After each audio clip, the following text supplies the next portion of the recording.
Hello and welcome back, everybody. I'd like to introduce our very first session today. Is it time to pivot? This session will cover topics like what is a pivot versus what is a real change in your business model. You'll hear today about if you pivot, how do you leverage your existing business assets and strengths, and how to make sure you have sufficient resources in order to be successful. I'd like to introduce our speaker today, Steve Schaefer, who is an investor, mentor, and advisor. Over to you, Steve. Hi there. Thanks, Lisa. Hi there, everybody. These are fun times. We're going to talk about pivoting today, so let's just jump right in. The question is really about pivoting. Here's a quick outline. I'm going to tell you a little bit about myself, why I'm talking about this topic. What does it mean to pivot? Tell you a little bit about my 3 pivots. How to plan your pivot, a little bit about the unique times, and save some time for questions. I might cut the unique times short depending on how long it goes. If there are questions, feel free to ask them as we go. I may save them to the end, or if they're relevant to the topic we're on, I might just address them right then. So a little bit about me. I've got 40 years experience in internet marketing and strategy. I went to UT. I moved back to Austin in 2002 to run my company Vertiv. Actually, I moved back in 2004 to run my company Vertiv, which I pivoted to be offers.com.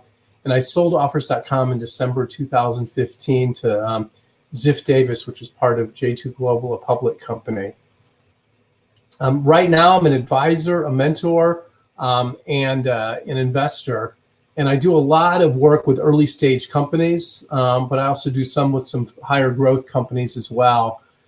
These are some of the companies that I'm involved with, either as an advisor or a mentor. I'll spend anywhere from 30 minutes with a company to 20 hours a month. It depends on the company and what stage they're at and what level of involvement I have. I generally focus on consumer and small business B2B. A little bit about the way I approach my mentoring. I focus on my personal experience generally. Any advice I give is from my sense of data and the knowledge I have about the subject. Any of you culture index geeks out there, I'm what's considered an architect, which means I do details and vision. Can be a curse, but also a blessing at times. My focus is strategy, product, business model, and fundraising. And my real expertise is performance marketing. Offers.com spent, sorry about that, spent millions of dollars on paid search, and we built a phenomenal paid search team and platform. So let's talk about pivoting. Kind of what does it mean to pivot? In a sense, the definition kind of uses itself to define it. And I always hate definitions like that. It's kind of turning or as if on a pivot, right? So it's a dramatic motion. It's not like a turn. It's very distinct from a turn. And the reason I bring up the definition is it becomes important when you think about pivoting versus just the ordinary course of business iterations that go on. It's kind of turned into a buzzword. It's kind of all the rage now. It seems very popular, but why should you care about the definition? And in my sense, a pivot it's really important to think about more than the buzzword. An example is to me is a pivot is a substantive change to one or more of the 9 business models that are made up in a business. So the question then becomes is how is that different than iterating?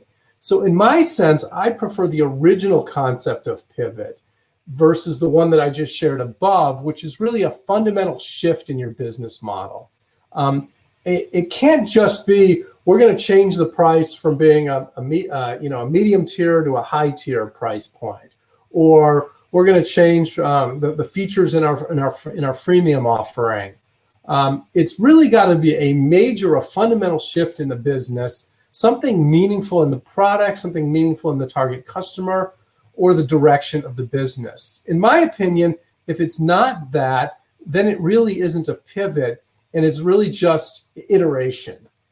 So why does the distinction matter? Am I just talking about words here?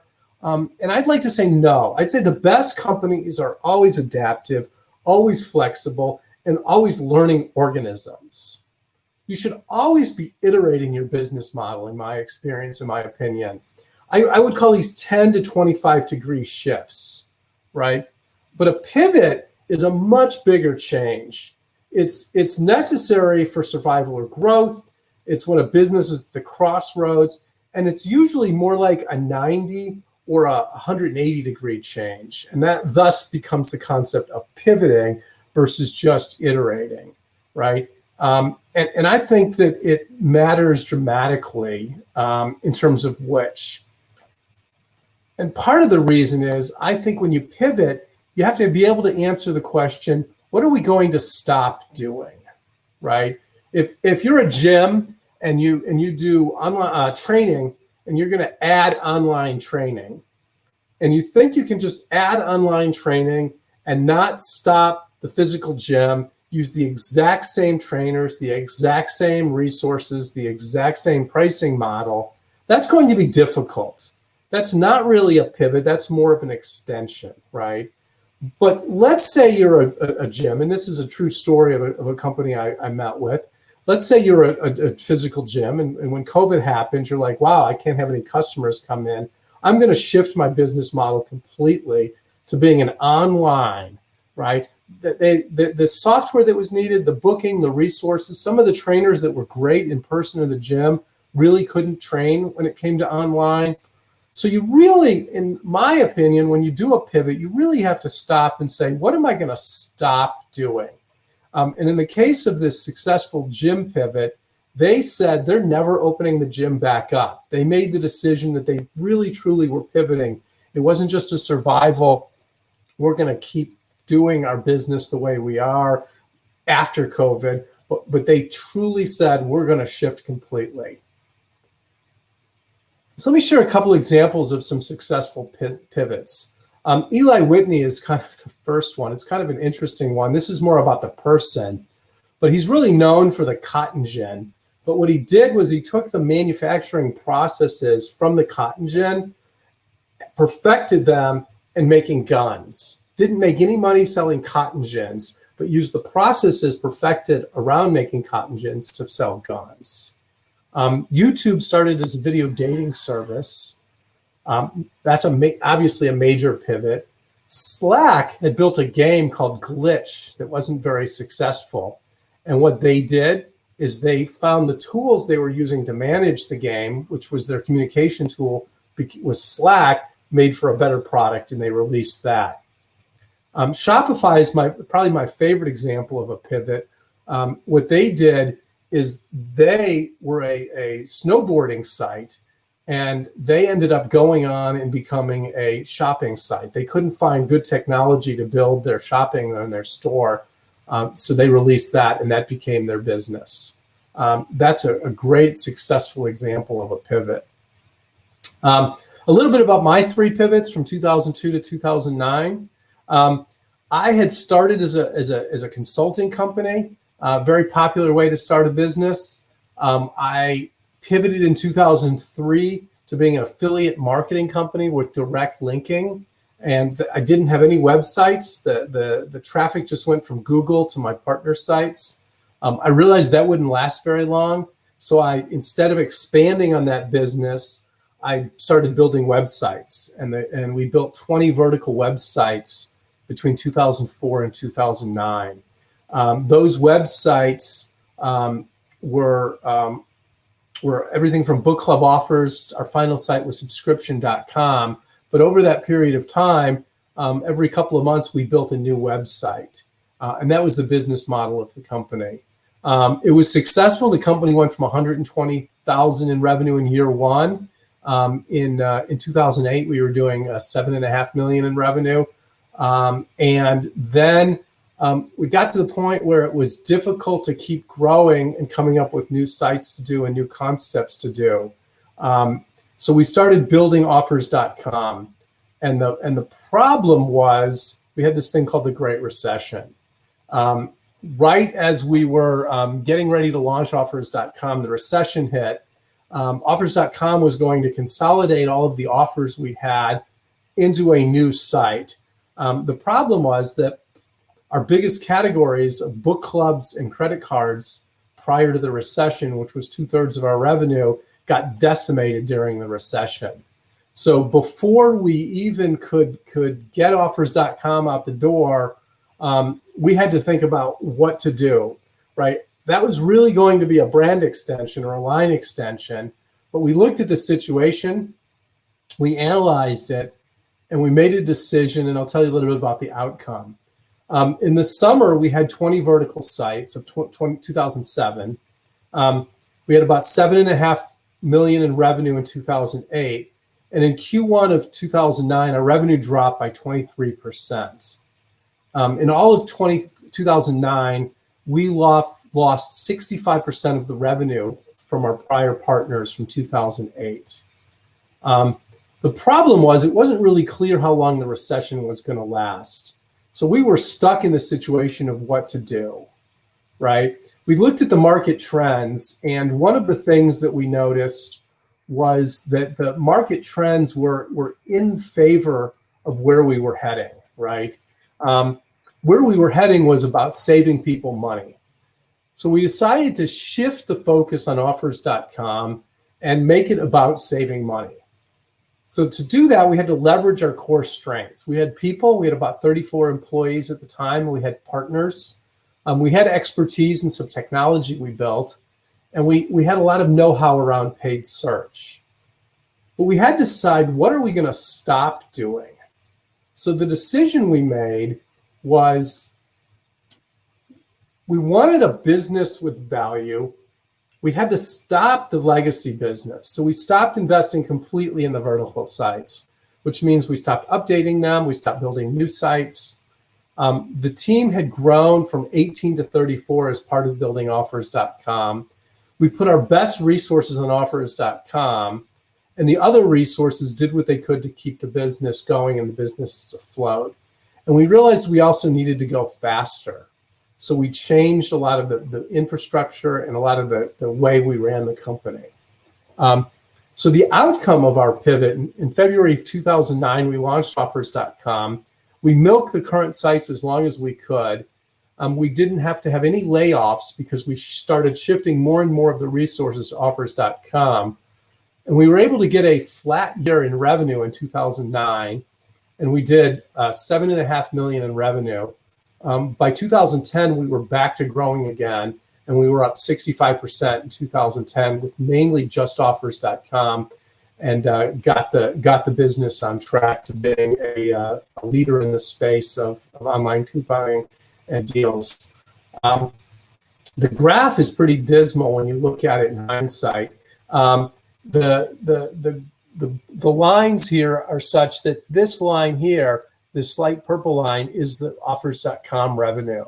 So you can see the core revenue of the business by company just made a nosedive, but the offers.com revenue was able to pick up, and the company was able to get back to a growing situation.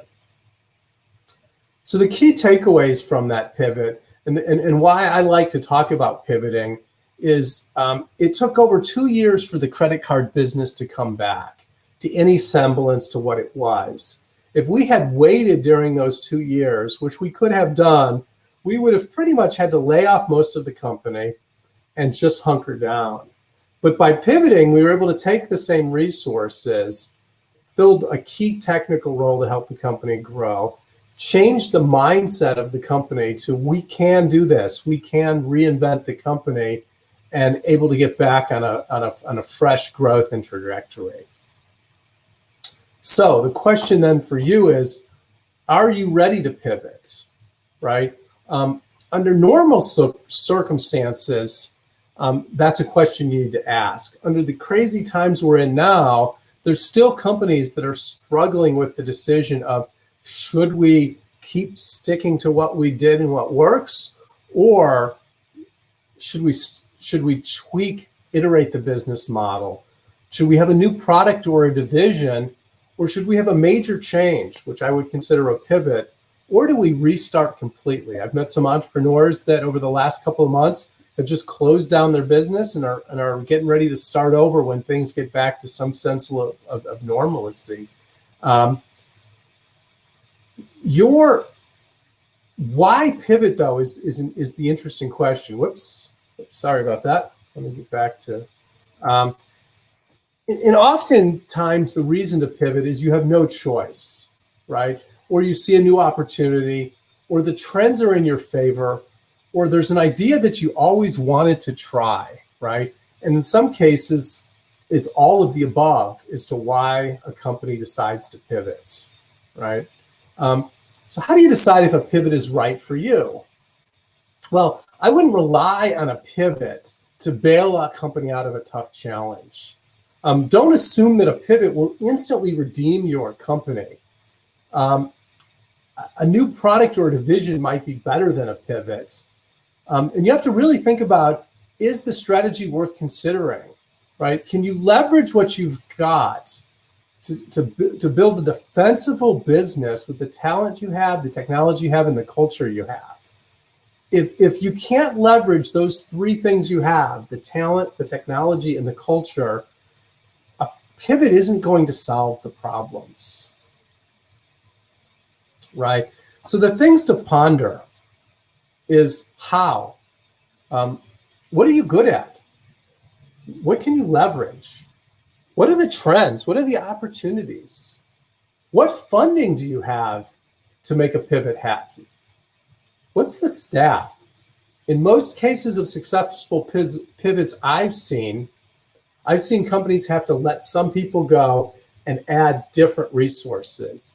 If you're changing your business 60 degrees, 90 degrees, 180 degrees, chances are the resources that were running the existing businesses aren't the same resources a company needs to grow or to run the new business, right? And then finally, if you've got investors and outsiders, what do they think? Are they in support? If you've got a little bit of money left from venture capitalists and you want to pivot, you better make sure they're on board. And the same thing with any advisors you have is if you're looking for their help to get through the pivot, you've got to make sure they're supportive and that they appreciate and understand what your plan is. Most importantly about a pivot, this is mainly for the CEO or the founders or even the management team, is you have to dig deep. You have to be honest about why you're pivoting. Why are you changing the business? Is it actually a great new idea, or is this just a last-ditch effort, right? If you really are pivoting, before finalizing the pivot, before actually making we can't change our mind decision, I think it's important to test the proof of concept. Does this concept work, right? And there's lots of ways to test that. It's a different topic for a different time, but I would basically make sure before unplugging one business and putting all the energy on the other business that the concept's been fully tested. And then you've got to continue to dig deep and wonder, is this a significant improvement to your company? If you determine it's a sound idea, the third step is crucial. It can be like starting over. You really have to ask yourself, are you ready? As the founder, as the CEO, or as the co-founder in the management team, are you ready? It really can be like starting over. Most pivots that I've known have had to eliminate business models and customers, and they actually have to take a step back before they can take their pivot, before they can move forward. And those are really gut-wrenching decisions. So what to do? Don't be Fred. Fred was the example I have earlier that I didn't mention, which was about someone who really has a business plan du jour. So every 30 days, they've got a new idea, a new way they're going to make their business work, right? And it's always something different and always something new. but there's really no meat to it. If you're going to pivot, make a conscious decision. Decide if a pivot is right. Use the data, test but act. And most importantly, create a plan around your pivots. So let's talk about what that plan looks like. It looks much like a business plan for a startup, right? But again, hopefully we're leveraging those existing resources of the people, the technology, and the customers. What's the problem or opportunity? What can we leverage? What are we going to stop doing? What's the business model? If it's a major shift in business model, right?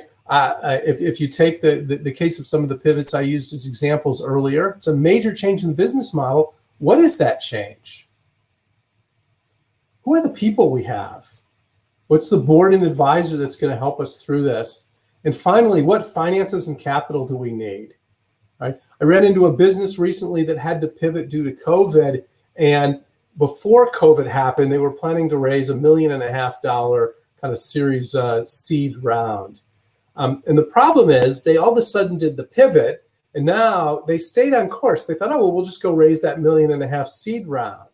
But the problem is all of their proof points that they were trying to raise that round on were for the old business, the business they were leaving behind in the pivot. So they really had to start over, and it was really like going and getting pre-seed money again and selling a brand new concept and proving that they had a business model. And it was a very, very difficult concept for them to understand is how they had to take this step back. They couldn't just stay on course and continue with their fundraising. When we think about focusing during a pillar, it's really important that we think about what I call the 4 pillars for growth, right? And those are people, strategy, execution, and cash, right? Each one of these is crucial to building a business, but it's also crucial to a pivot. In some cases, it can be more crucial to a pivot because it requires a restart in a way that you don't have the luxury of not having a past. So let's talk a little bit about the unique times. If there's any questions, I'd be glad to take some questions at this time as well. And let's talk a little bit about the unique times. But I'm going to pause for a moment to see if there's any questions.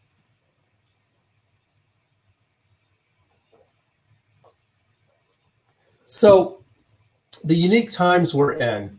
The similar rules still apply, right? We've been in COVID for a while, but there's still a lot of uncertainty. There's still new trends and opportunities. In many ways, hiring is harder now because when you run into a candidate who's looking for a job, you don't always know why they're out of work, right? Perhaps they were out of work for 3 months before COVID happened, and there's something else going on in their background. But it's really important to make sure to keep that in mind. The most important thing, if one wants to get through COVID, is to have a survival plan. Survival may be the only driver, right? And it might be that the permanent change that you thought you've made is temporary, right? You've got to really go back and make a conscious decision. Is this a permanent change or is this a temporary change? And then separately, it's important to look at the 5 C's, right?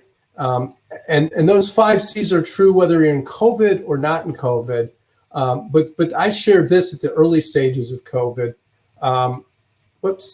That you want to communicate daily. Really want to look at who your customers and community are. Clean up. If you haven't done this already in the last couple months, it's a good time to sit back and make sure you get this done. Get your website in order, get your marketing in order, get your back office in order. Make sure you really have got a plan and you've got the cash to get through the other side, and continue to be calm and considerate, right? For many businesses, we're back to some sense of normalcy. For many businesses, we're still a ways away from anything that's normal. And then most important thing to ask yourself now, given the uncertainty and the unclearness of how long this uncertainty is going to last, is what is your new baseline? What does success look like for this new pivot? What do your employees and investors think? And what else have you been thinking about doing? And then finally, are you ready to be all in? If you really are doing a pivot, you really, really need to make sure you're all in. Couple of books I suggest. This is true of whether we're in a pivot or not in a pivot. Scaling Up gets into the 4 pillars very well. Who is the great book, best book I've read for hiring. Simple Numbers, great book about accounting. It doesn't really talk about accounting, but it helps you really understand your business and make sure you understand the numbers of your business. And then a book I read recently by Carol Dweck is a book called Mindset. It's a bit textbooky, but it's really good for helping reset your mindset in terms of that a pivot is a restart, and you really need to think about what that is and how to manage through a pivot. So that's the prepared remarks. Just for those that are here, we really, as presenters, have no idea how many people are participating. So if there are some questions, so we can get as specific as you want, I'd love to have a conversation as well. Hey there, I'm back. Hi there. There is a question out there. The first question is there a secret to knowing the right time to pivot? What if you wait too long? Yeah, I mean, I would look at cash as one of the questions, and then I would look at proof of concept, right? If you've got a business and it's just not working, you've got to be honest with yourself as an entrepreneur, right? If you know it's not working and you know it's heading towards a lack of success, it's a great time to start testing and thinking about a pivot, right? If a current business is doing fine, I've seen companies that have pivoted out of boredom. I'd be really, really careful of that, right? And I've also seen cases where companies, instead of pivoting, should probably be doing a split. I saw a partnership once where they had a product business and a consulting business, and they were trying to do both. And both partners were spending half their time on each business. And a better solution was to split into 2 businesses. What they did is one person took 80% of one and 20% of the other, and one person took the 80% of the other and 20% of the one. And it worked out phenomenally well. And they both went on kind of their own way. So there's multiple ways to approach that. Excellent. We have another question from the audience. My app, while contactless, still requires people to be out and seeing live entertainment. Thoughts on just holding out and hibernating, or should I pivot to virtual shows? Wow, shows is a really, really tricky one. I don't know when shows are coming back. I just saw San Antonio is doing live concerts, and you're in your car. It's almost like a drive-in movie theater live concert, right? There was all this talk about movies coming back as drive-in theaters, and I think it was more talk than reality. I've watched some sports games without fans, and I've actually heard some of the athletes say that without the fans, it's a different experience. So anyway, to make a long story short, I don't know that I'm in the prediction business of when live events or live shows are going to happen again, but I would be real careful on assuming it's going to happen right away. I think that we're kind of in a new normal, and I just don't see a scenario. There's some businesses, and that might be an example of one where you put it on hold and then focus on what's the technology, what's the people, what can I leverage to build a new business, and perhaps the decision on pivoting doesn't happen until after you see if the new business takes off, right? But if there aren't live shows, there's nothing you can do in the meantime. You might as well try something new and different. I've actually seen some people try to throw up a different brand for doing that new thing as well, so that it makes it easier to drop it if it doesn't work. Great. We'll move on to the next question. What's one piece of advice you wish you had been given before pivoting? So it's interesting. When we did our pivot to offers.com, it was before the word pivot even existed in the popular nomenclature. I wish I had more abruptly stopped the prior business. We kept trying. I mean, it was declining. We kept trying to wring every dollar out of it we could. And we really should have just, once offers.com had proven a little bit of success, we literally should have just shut down the old business completely.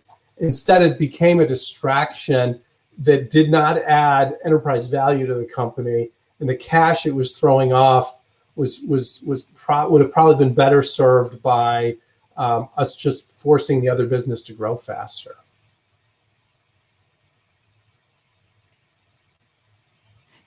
Great. I'm reading ahead. I see the next question. Any advice for co-founders who aren't on the same page for a pivot? Ooh, this is a tough one. I did Capital Factor office hours, and I got the founder got through her pitch, and I asked a question: why aren't you doing blank?